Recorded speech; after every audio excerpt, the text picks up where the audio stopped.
Hello, and welcome to Tales from the Quarter Bin. I am your host, Paul, and today we are taking a look at JSA Classified number 9 from DC Comics. This was written by Peter Tomasi, pencils by Don Kramer, and inks by Keith Champagne. Now, when I bought this, I didn't know it was part 2 of a two-parter, so I'm going to grab my script. We're going to do a quick rundown. This might even get pictures over it if I can find them, because I don't have that issue.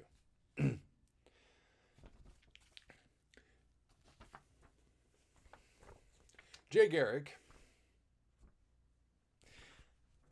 throws a New Year's Day bash. Just huge party for all the members of the JSA. Bad dude called the Dragon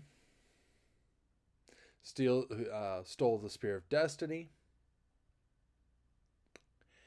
beat the hell out of Zatanna,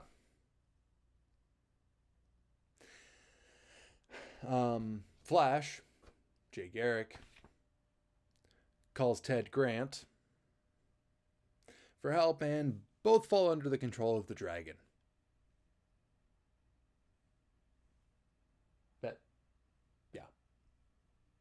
It's not of the week. Comics come out monthly. I'm looking over there because I know that's where I put my words. I don't know where I'm putting the rest of this text. Anyway.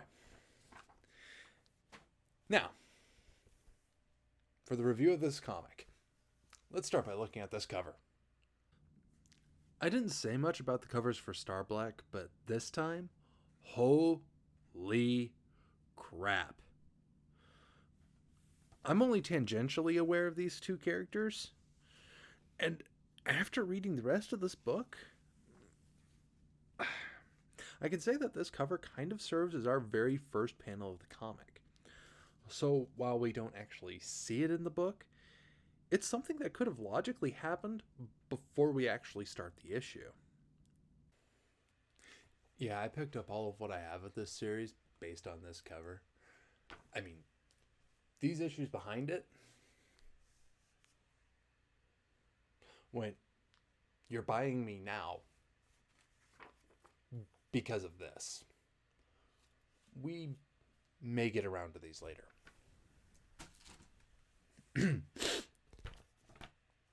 Now, the comic opens up with Jay Garrick using his Mercury hubcap hat to choke out his friend, Wildcat. That is followed by the two of them beating the hell out of each other. And Jay doing his Flash thing while Wildcat tries to bash Jay's skull in. Crack-a-thoom of doom, we meet the Dragon, who captures this issue's focus characters. We also get the title and full credits list for this issue. Next, we get some bad guy exposition villain speech that lets us know the Dragon stole the Spear of Destiny, plans on using it to capture the rest of the Justice Society of America, and force all of the planet's heroes to bash each other's faces in until they all die. And now I need to do a quick discussion about Wildcat's powers. I mean, the Flash has super speed, but who's this Wildcat guy? I hadn't heard about him until this issue, so off to the wiki I go. And according to the wiki, he's a Golden Age hero originally, who started in 1942, so yeah, still during the heyday of the Golden Age. He's an expert fighter, a champion boxer. He has increased agility and physical strength. But the power that's most important here is that he has 9 lives at any given point. Yeah, kind of. Remember how she counted down the lives she had? Still probably one of the best Catwomen in my mind. But the big thing is that Wildcat's lives regenerate over time. I probably could have picked a better verb, but yeah, basically. Catwoman and the Doctor had a baby. Ted Grant. Jay and Ted discuss what they need to do to get out of this mess. And the solution they come up with is for Jay to kill his friend.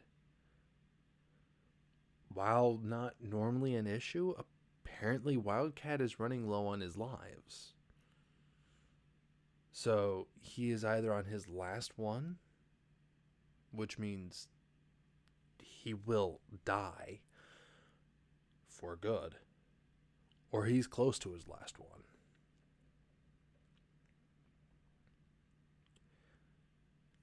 Jay understands everything and obliges his friend, understanding that this is their only solution. Jay then rapidly punches Wildcat in the chest while silently crying, knowing that he is actively killing his friend, possibly for good, for a chance to save the world. And their plan works, which is also the biggest problem I have with this comic. They don't let Wildcat stay dead long enough. Okay. The page facing this is an early ad for The Hills Have Eyes.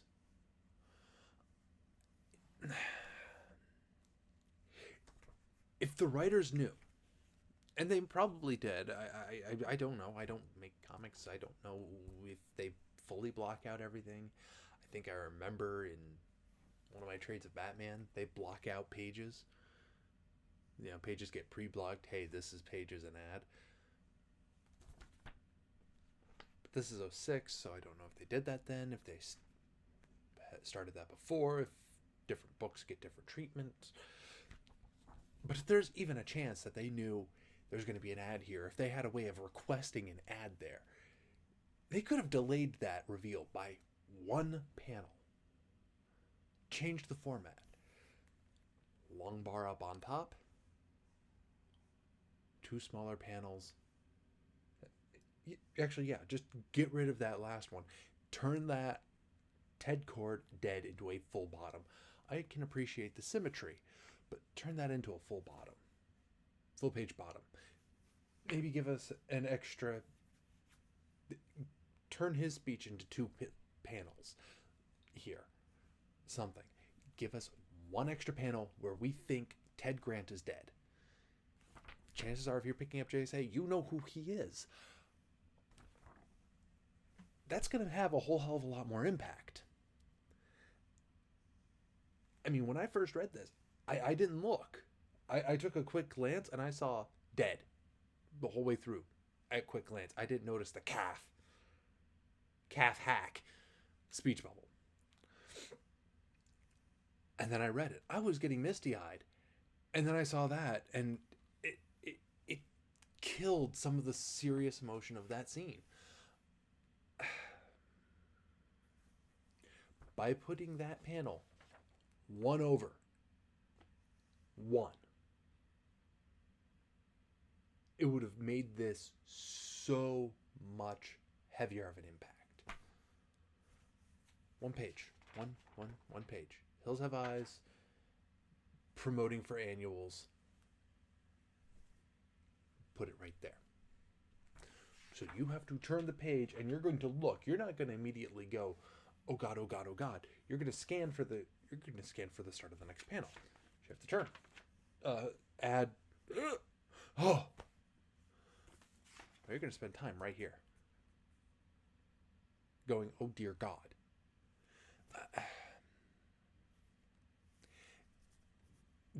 But one panel too soon, they stole all of that away. Anyway. Keep in mind, that's probably going to be one of my biggest complaints of this entire book. But where were we? Wildcat reveals that he's on his last life, then runs off to go stop the dragon from further using the Spear of Destiny. He gets slowed down by a Zerg rush of other supers who were under the control of the spear. Much punching ensues. Flash hears what's going on and mentally steels himself for what he is about to do, which is override the signal from the Spear of Destiny. Ignore this powerful spear that controls him, and ignore what it's telling him to do, which is beat the hell out of Wildcat. And go in and beat the hell out of as many people as possible before the spear's command to kill Wildcat becomes too strong. And Jesus! Yes, I've looked. I've scoured as best as possible. I've looked up regulations on this type of thing. As far as I can easily tell, this isn't covered by the code. But still, damn!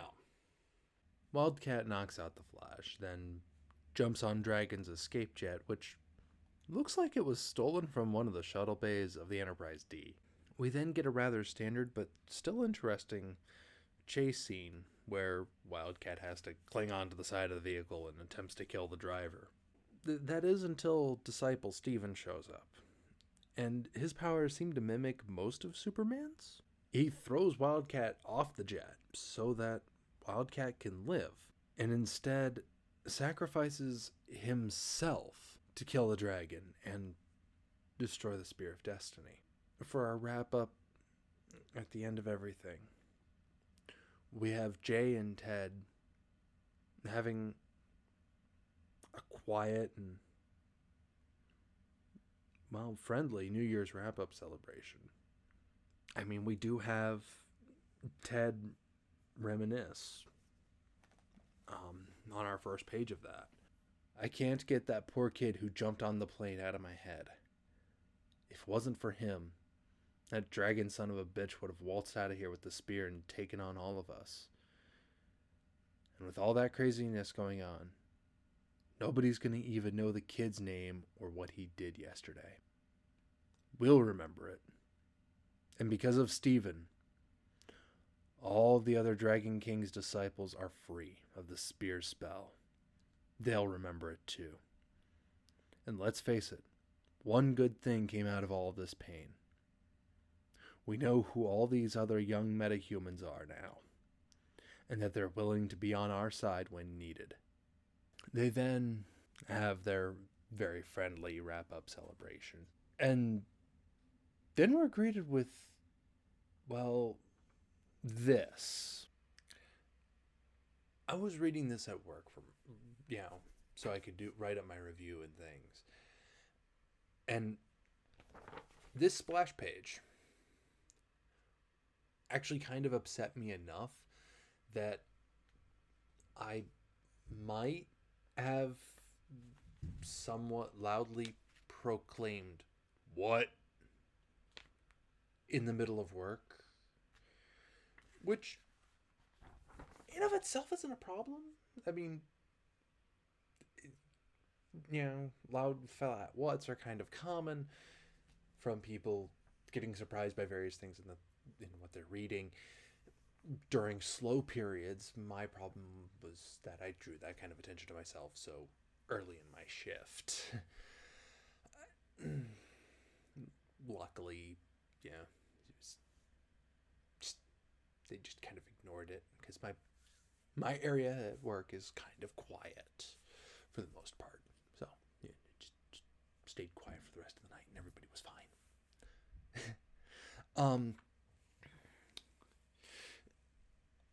I mean, I hold no issue with 1 year later, but this quite seriously was the first pre-New 52 DC that I read. I've read some Vertigo here and there before I read this. I've a small stack of New 52 Batman trades back there. I like Batman. Grew up watching the animated series. Hard not to like him after that. I still hear Conroy's voice in my head whenever I read Batman. But I just was not expecting 1 year later to start just boom. What? I what? Just was not anticipating that. I mean, I know 52, which is renowned as being one of the best series out there, came from 1 year later. Again, I just really was not expecting to have 1 year later show up in this. And I really do enjoy this. That conflict between two people who work together, who, as far as I'm aware, are friends. And I reference them as friends multiple times because you can really tell that there is a long-running camaraderie between these two. And, you know, yeah, you could... The one issue I have, the one thing I can really nitpick about this whole thing is right here. That panel. That's the one thing. One panel out of this entire thing.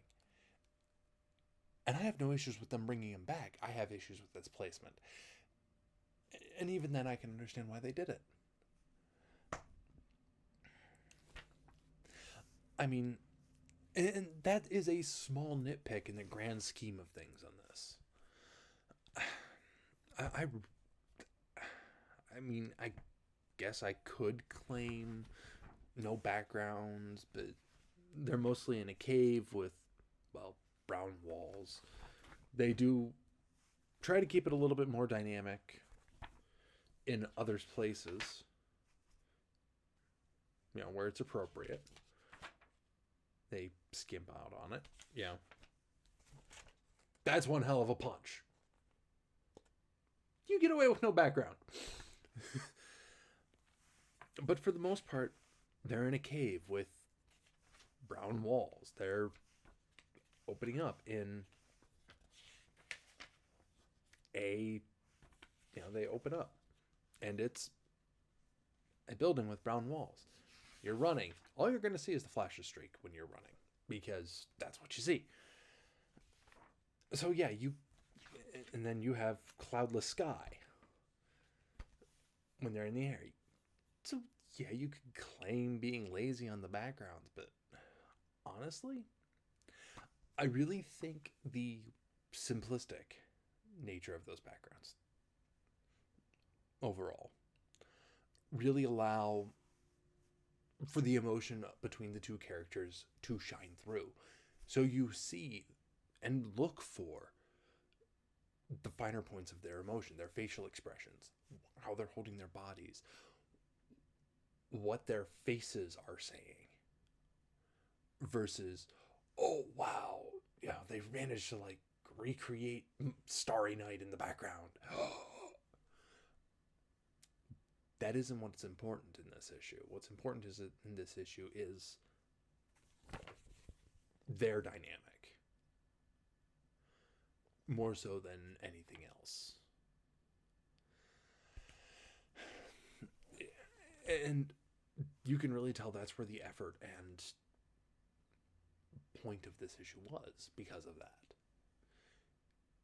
So you're not being distracted by extraneous stuff in the rest of the panels. You're being drawn to Jay Garrick and Ted Grant and their relationship as friends, as comrades, as whatever.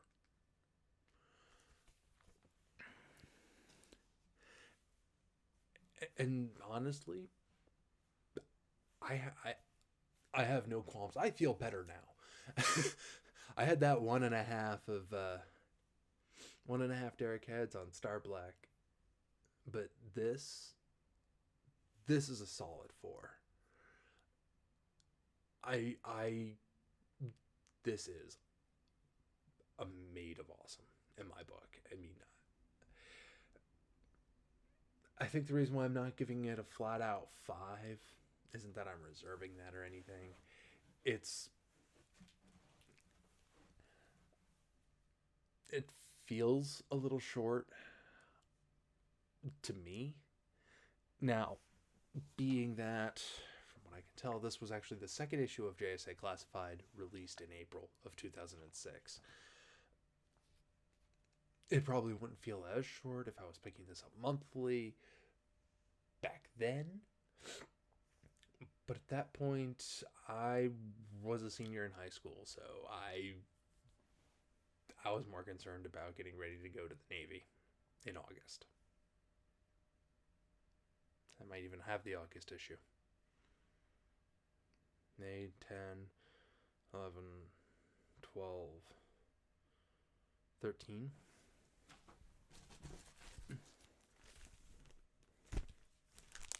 This is the issue of JSA Classified JSA Classified that came out when I went to boot camp. I was focused on boot camp and reading Bleach. No accounting for taste. But something says to me that this could be better. There is something more that could be there. I don't know what it is off the top of my head. I really don't. I wish I did. But this is still, bring it back up, a 4 out of 5. This is an awesome book. I've seen online this issue and the one before it, so number 8, both going each for about $2. I pulled this out of a quarter bin. I'm freaking lucky, as far as I can tell. It's worth the $4 investment. And yeah, they're not paying me for this. MileHighComics.com. They're a major, if you want to get singles, it's probably one of your best ways to go about it. I've purchased from them before. I recommend talking to your local comic shop, your LCS, but honestly, if you live far enough away, Mile High Comics is a safe bet. So, yeah, track these down.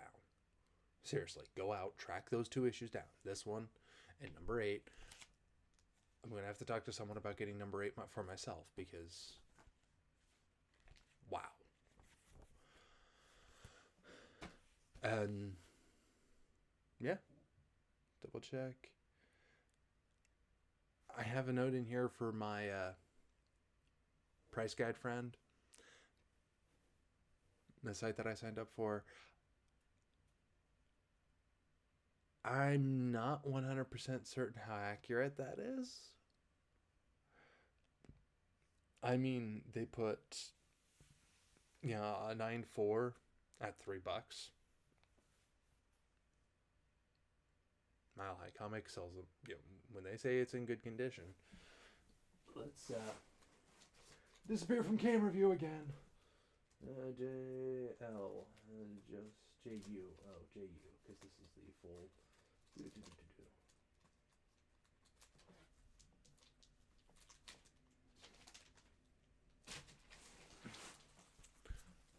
I have my long boxes alphabetized.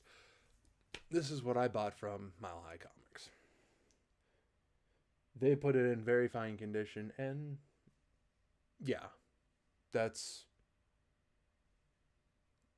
a fair judgment. And upper 8s, low 9s. But they're selling, but Mile High Comics is selling 8 and 9, $2 each. Talk to your LCS, they might say, yeah, it's over in our dollar bin, or running, it might be cheaper than $2 an issue. But get this, it's awesome. Next time, you are on your own, future me. Pick something at random. It worked well this time.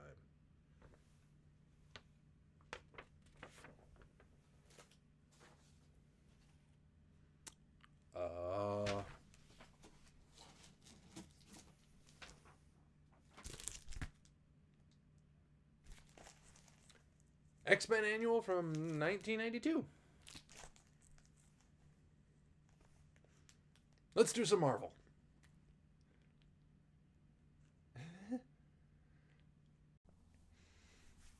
And of course, as always, please remember to like, comment, and subscribe, because it is your subscriptions that allow us at Those Darn Hooligans to know that we actually matter in this world.